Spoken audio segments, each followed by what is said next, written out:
Cinema చూడడం జరిగింది. ఈ సినిమా దాన్ని ఏమంటారు, యాత్ర సినిమాకి సీక్వెల్ అనమాట. ఈ సినిమా బడ్జెట్ వచ్చేసరికి 30 కోట్లు. దాన్ని ఏమంటారు, ఈ సినిమా మొత్తం ఎలా ఉంటుందంటే కరెంట్ పాలిటిక్స్ సంబంధించింది కాదు.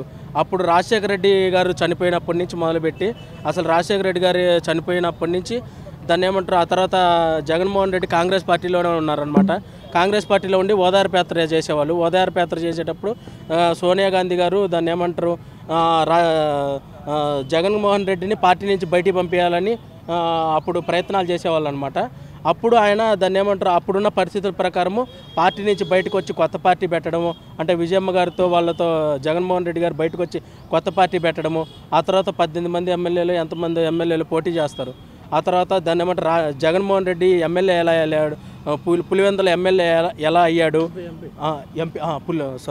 కడప ఎంపీ ఎలా అయ్యారు, విజయమ్మ గారు పులివెందుల ఎమ్మెల్యే ఎలా అయ్యారు అనే దాని గురించి చూపిస్తూ, ఆ తర్వాత నెక్స్ట్ ఏంటంటే ఆయన 18 మంది ఎమ్మెల్యేలు రాజీనామా చేయడము, రాజీనామా చేసేసి ఆ తర్వాత వాళ్ళు ఉప ఎన్నికలో గెలవడము, ఆ తర్వాత ఈ సీఎం అవ్వడము, ఇలా మొత్తము స్టోరీ మొత్తము డైరెక్టర్ ఇలా తీశారనమాట. స్టోరీ అయితే లైన్ మాత్రం ఇదనమాట. డైరెక్టర్ గారు జీవా గారి యాక్టింగ్ గురించి చెప్పాలండి. అసలు జీవా గారిని చూస్తుంటే అసలు జగన్మోహన్ రెడ్డి గారిని చూసినట్టే అనిపించింది.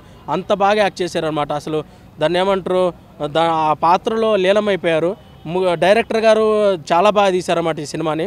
జగన్మోహన్ రెడ్డి ఇప్పుడు ప్రజెంట్ పాలిటిక్స్కి ఈ సినిమా సంబంధం లేదండి. పవన్ కళ్యాణ్ గురించి కానీ ఎలాంటి ప్రస్తావన లేదు. పవన్ కళ్యాణ్ గారి ప్రస్తావనే లేదు అసలు. దాన్ని ఏమంటారు, షర్మిల గారి ప్రస్తావన లేదు, లోకేష్ గారి ప్రస్తావన లేదు. ఇది కరెంటు ప్రజెంట్ ఉన్న సిచ్యువేషన్ గురించి ప్రస్తావన లేదండి.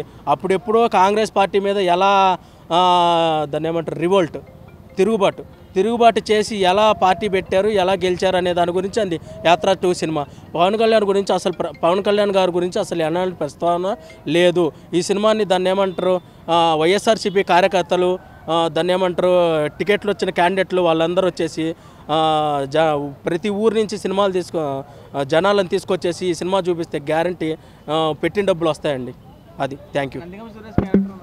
నందిగాం సురేష్ క్యారెక్టర్ అంటే దాన్ని ఏమంటారు ఉంటుంది, అది దాన్ని ఏమంటారు, మైనర్ కొరాలి క్యారెక్టర్ ఉందండి. అంటే చిన్న క్యారెక్టర్ అనమాట. రోజా వీళ్ళందరినీ ఏం లేదండి, ఎవరీ లేవు. దాన్ని ఏమంటారు, అసలు మొత్తం కాంగ్రెస్ మీద ఎలా తిరుగుబాటు చేశారు, అసలు పార్టీ ఎంపీ ఎలా అయ్యారు, అంటే కడప ఎంపీ ఎలా అయ్యారు, పులివెందుల నుంచి మొత్తం అసలు సీఎం ఎలా అయ్యారు అనేంతవరకు, రాజశేఖర రెడ్డి గారు ఎలా చనిపోయారు అదే ప్రస్తావన. కానీ పవన్ కళ్యాణ్ గారి గురించి కానీ దాన్ని ఏమంటారు, షర్మిల గారి గురించి కానీ దాన్ని ఏమంటారు, వీళ్ళ ప్రస్తావన లేదు. లోకేష్ గారి ప్రస్తావన లేదండి. ఈ వైఎస్ఆర్ కాంగ్రెస్ పార్టీ కార్యకర్తలు, ఎమ్మెల్యేగా టికెట్లు వచ్చిన వాళ్ళు జనాలను తీసుకొని వస్తే ఢిల్లీ హైకమాండ్ గురించి కదండి, వాళ్ళ మీద తిరుగుబాటే కదా సినిమా మొత్తము. దాన్ని ఏమంటారు, ఆమె ఎవరు ఇంగ్లీష్ ఆమె చేసింది, సోనియా గాంధీ క్యారెక్టర్, ఆమె పేరేందో మనకు తెలియదు, కొత్త యాక్టర్ మనకు తెలియదండి. ఇప్పుడు ఒకటే విషయం అండి, వైఎస్ఆర్ కాంగ్రెస్ పార్టీ కార్యకర్తలు ఎమ్మెల్యేగా టికెట్లు వచ్చిన వాళ్ళు ఉంటారు కదా, వాళ్ళు ప్రతి ఊరు నుంచి కార్యకర్తలను తీసుకొని వచ్చేసి బస్సుల్లోనో ట్రాక్టర్లోనో తీసుకొస్తే ఈ సినిమాకి పెట్టిన డబ్బులు వస్తాయండి, నిర్మాతకి న్యాయం జరిగిద్ది. Thank you. గారే మూవీలో మొత్తం కనపడ్డారు. 1% కూడా లో లేదండి ఎక్కడ కూడా మూవీలో. 1% కూడా మూవీలో ఎక్కడ కూడా లో లేదండి. ఇది జగన్కు 100% ప్లస్ అండి. ప్రతి జగన్ అభిమాని అనుకుంటారో జగన్ ఈ విధంగా చూడాలి, రాజశేఖర రెడ్డి ఈ విధంగా చూడాలి ఇట్లా అని అనుకుంటారో వాళ్ళ కళ్ళన్నీ మహివి రాఘవ్ గారు తీశారండి. యాత్ర 1 కన్నా యాత్ర 2 ఎలా ఉంటుందో అనేది కొంచెం ఉన్నింది ముందు భయంగా, కానీ దానికన్నా చాలా ఎక్సలెంట్గా తీశాడండి మూవీ. సినిమా పరంగా చాలా బాగుందన్న. సినిమా పరంగా జీవా గారి క్యారెక్టర్ పరంగా చాలా బాగుంది. నేను ఒక జీవా గారిలో ఒక మంచి నాయకుడిని చూసా, జగన్మోహన్ రెడ్డి గారిని చూడలా. ఎందుకంటే జగన్మోహన్ రెడ్డి గారు అంత మంచి నాయకుడు కాదు కాబట్టి దాన్ని తప్పుడుగా ఫాల్స్ క్రియేట్ చేసి జనాల ముందు తీసుకొచ్చారు అనేది నా వాదన. సో ఎందుకు అంటే నిజంగా మంచి నాయకుడు అయితే ఆంధ్ర పొజిషన్ ఈరోజు ఇలా ఉండదు. చాలా సీన్లు మిస్ చేశారు సినిమాలో అనేది నేను ఖచ్చితంగా చెప్పగలను. మరి షర్మిల గారు ఆవిడ కూడా రాజశేఖర రెడ్డి గారికి పుట్టిన ఆవిడేగా, మరి షర్మిల గారి క్యారెక్టర్ని ఎందుకు తీశారు? ఇప్పుడు ఆవిడకి బలం పెరుగుతుందన్న, తమ్ముడు కోసం ఆవిడ కూడా తిరిగిందిగా, ఆవిడ కూడా కష్టపడిందిగా. అండ్ అలాగే సినిమాలో మనకు పవన్ కళ్యాణ్ గారు పొత్తు గురించి మాట్లాడినప్పుడు పవన్ కళ్యాణ్ గారి పార్టీ కానీ పేరు కానీ జనసేన పార్టీ పేరు కానీ ఎందుకు తీలా? థియేటర్ ఎరప్ట్ అవుతుందని భయమా? థియేటర్లో పవన్ కళ్యాణ్ గారి పేరు వస్తే థియేటర్లో జనాలు ఫ్యాన్స్ అరుస్తారని భయమా?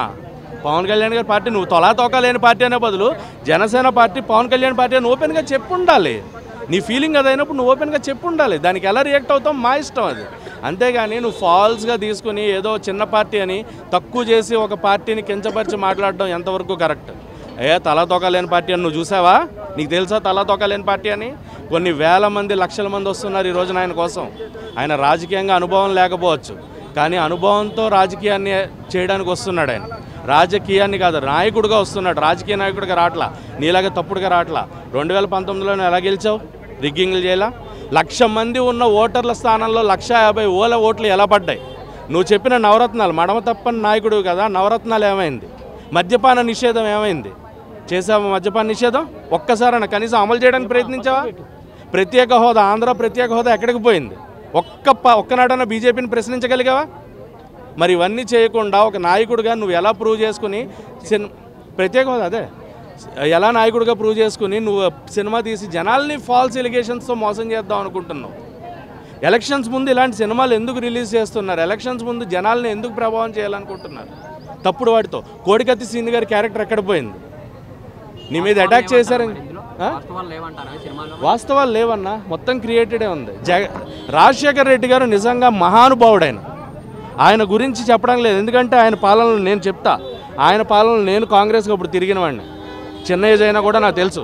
ఎందుకు అంటే ఆయన పాలనలో ఒక పేదవాడు హాస్పిటల్కి వెళ్ళి, ఒక అపోలో లాంటి హాస్పిటల్కి వెళ్ళి ట్రీట్మెంట్ చేయించుకోవచ్చో నిరూపించిన నాయకుడు ఆయన.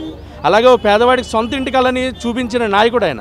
అలాంటి నాయకుడు కడుపును నువ్వు పుట్టావు. మరి నువ్వేం చేసావు? అప్పడాల ఫ్యాక్టరీలు పెట్టావా ఆంధ్రాలో? ఆంధ్ర జీరో బడ్జెట్లో ఉంది కదా, జీరో బడ్జెట్కి నువ్వు ఇప్పుడు ఏం డెవలప్మెంట్ తీసుకొచ్చావు ఈ 5 ఏళ్లలో? సినిమా పరంగా చూడడానికి అయితే రండి, సినిమా చూడండి, ఎంజాయ్ చేయండి. సినిమాని చూసి మటుకు ఓట్లు వేయడానికి వెళ్ళొద్దు. మీరు నిజంగా చేయాలి అనుకుంటే, ఓట్లు వేయాలనుకుంటే జనాలు వాళ్ళ మేనిఫెస్టోలు చూడండి, పార్టీ ఏం చెప్తుందో వినండి, పార్టీ మీకేం చేస్తుందో చూడండి, అప్పుడే మీరు ఓటు వేయడానికి వెళ్ళండి. అంతే తప్ప సినిమాలు చూసి సినిమాల ఇన్ఫ్లుయెన్స్తో ఓట్లేసి రాజకీయ నాయకుల్ని గెలిపించి రాష్ట్రాన్ని పాడు చేయకండి. నాయకుడిగా రండి, నాయకుల్ని గెలిపించండి, రాష్ట్రాన్ని బాగు చేయండి. ఆంధ్ర పొజిషన్ బాగాలేదు ప్రజెంట్. ఆంధ్రాకు ఒక మంచి నాయకుడు కావాలా, మంచి నాయకుడు ఎవరు అనేది ఆలోచించుకొని ఓటేయండి. రాజకీయాలు చేసే వాళ్ళకి కాదు, నాయకుడికి ఓటేయండి. సూపర్గా ఉంది మూవీ. ఎటువంటి నెగిటివ్ షేడ్స్ ఏమి ఎక్కువ ఎవరిదేం చూపించలేదు, చాలా బాగుంది మూవీ అయితే. చాలామంది ఏంటంటే ఓన్లీ జగన్ గారి పాజిటివ్ వైబ్ చూపెట్టారు, నెగిటివ్ వైబ్ చూపించలేదని చెప్తున్నారు కదా. ఇంకా జగన్ గారి పాజిటివ్ వైబ్స్ 100% చూపించలేదండి. చాలా ప్లస్ అయ్యేది. జగన్ గారి పాజిటివ్ వైబ్స్ 50% చూపించారు. జగన్ గారి మొండితనం కూడా 50% చూపించారు. జగన్ ఏంటంటే అందరికీ ఫ్రీ స్కీమ్స్ ఇచ్చి డబ్బులు ఇచ్చి తిట్టించుకుంటున్నాడండి. ఫస్ట్ అవి మానుకోవాలి. జగన్ డెవలప్మెంట్ మీద పెట్టుకోవాలా. 3 స్కీమ్లు ఫ్రీగా ఇచ్చేయాలి. అగ్రికల్చర్కు, ఎడ్యుకేషన్కి, హాస్పిటాలిటీకి. ఆ 3 ఇచ్చేసి మిగతా డెవలప్మెంట్ పెట్టుకుంటే జగన్ని కొట్టే మొగోడు లేడండి. గవర్నమెంట్ చాలా బాగుందండి. చాలా షర్మిలా క్యారెక్టర్ లేదండి. అంటే అది డైరెక్టర్ గారి పర్సనల్ మోటో కదండి, మనం ఏం చెప్పలేము. షర్మిలా గారిది తీసేయమంటే అంటే జగన్ ఏం చెప్పాడు కదండి, షర్మిలా తీసేయండి అది ఇదని. ఆ డైరెక్టర్ పర్సనల్ ఇష్యూ, అది మనం ఏం చెప్పలేం కదా. అది సినిమా ఓవరాల్గా అయితే సినిమా చాలా బాగుంది, నీట్గా ఉంది. సినిమాలాగానే చూడాలి. ఎవరిని ఇంకా చంద్రబాబు నాయుడిని కూడా ఏం ఎక్కువ నెగిటివ్ చేయలేదు. ఏం జరిగిందో అదే చూపించారు, ఇంకా తక్కువే చూపించారు. ఎందుకు సోనియా గాంధీ ఆల్రెడీ నెగిటివే కదండి, అందరికీ తెలిసిందే కదా. ఈరోజు కొత్తగా ఏం కాదు కదా. అంతే. Okay, thank you.